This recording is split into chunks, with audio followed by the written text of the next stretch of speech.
Ditch the bulky wallet and unlock effortless payments. Let's add your Revolut virtual card to Apple Pay in just a few simple steps. First, open your Revolut app. You'll usually land on your account summary. Look at the bottom navigation bar and tap on the card's icon, which usually looks like a debit card. Now you should see a list of all your Revolut cards, both physical and virtual. Find a virtual card you want to add to Apple Pay and tap on it.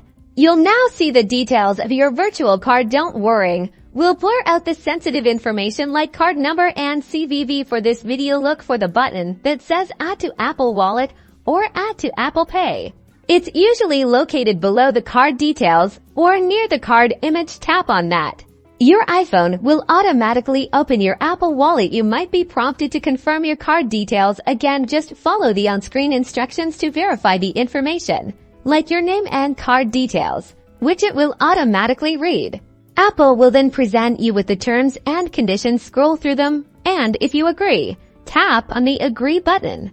And that's it. Your Revolut virtual card is now being activated in Apple Pay. Once the process is complete, you'll see a confirmation message that your card is active and ready to use. You're all set to make secure and contactless payments with your Revolut virtual card using Apple Pay. Enjoy the convenience. Don't forget to like and subscribe for more helpful tutorials.